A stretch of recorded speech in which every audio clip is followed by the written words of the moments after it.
I had a lot of fun doing the braided twist that we did on our last look at twisting. So I thought we would look at a completely different kind of twist today. Welcome back to Black Bear Forge, where I hope to educate, inspire, and spark the imagination of anyone interested in the traditional art and craft of blacksmithing. For today's twist, I thought we would use the swage set that we made for the fly press. Now, I made this for making holdfasts and rounding up the shanks of the holdfasts, but these can be used to great advantage for creating a very interesting bar profile to twist.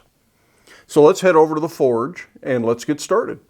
And this twist is going to start with a piece of 3/4 inch square bar, and it's about 7 3/4 inches long. The length only matters based on whatever project you're going to put it in.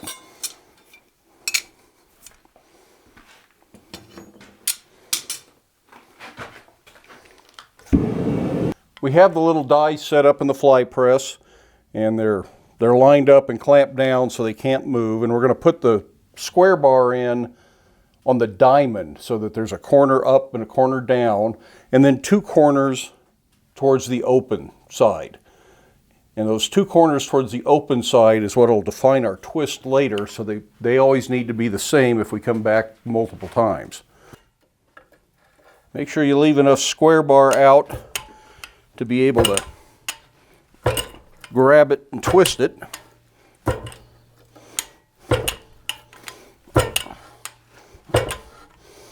And you want to squish this until you end up with a round at that very top surface. And just in case the dies aren't perfectly even, it's okay to flip it 180 degrees, but don't turn it 90.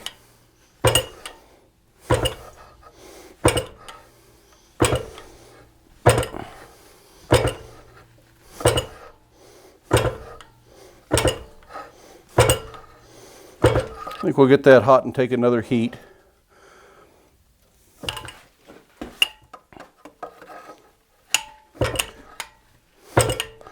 The idea is to actually draw those little fins, or whatever you want to call them, out the edges and make them more pronounced while making it as perfectly round in the center as you can.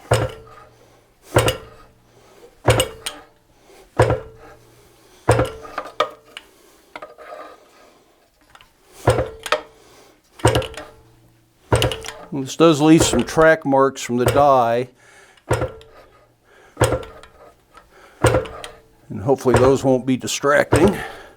They might actually enhance it some. But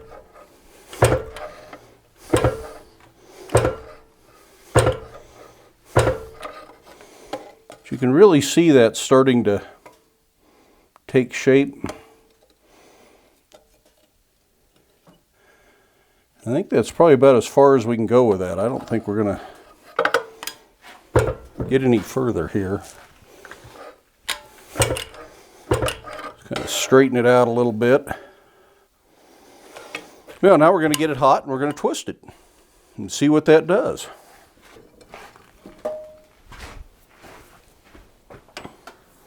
So just like any other twist, put it in the vise. Grab it with a wrench and pick a direction to twist it.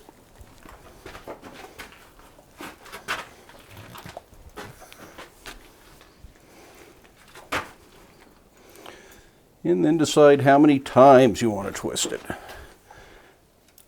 It only matters if you're trying to match twists. Otherwise, just make it look the way you want it to look.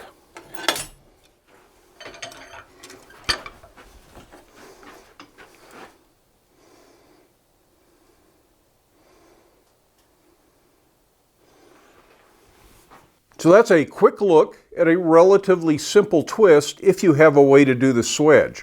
Not a lot of forge welding or anything up. In some ways it's easier than some of the chiseled edge twists that we have done in the past that result in a similar effect, but not quite the same. This is more dramatic than those are, but I'll still go ahead and put a link right up here so that you can see that twist that we've done in the past that is similar if you don't have a big set of swedges and either a power hammer or a fly press or a striker to drive the top swedge for you. Any of those things will work, but trying to do this with a bottom swedge, a top swedge, still swing a hammer, still hold on to the stock, sounds a little inconvenient to me, so I think that might prohibit some people if you don't have the stuff. So take a look at that other video and then you can see an alternative to this. Like I say, I think this is more dramatic. It's essentially a round bar with a spline on it. If you did this in a much larger spline, you might be able to make an auger bed out of it. Well, I hope you enjoyed that, found it educational. If you did, give it a thumbs up. Love it if you hit that subscribe button. But as always, I hope you have time in your day to head out to your shop, make something, but do stay safe, do wear your safety glasses, and we'll see you for the next one. And here's a look at our completed twist. I hope you enjoyed it.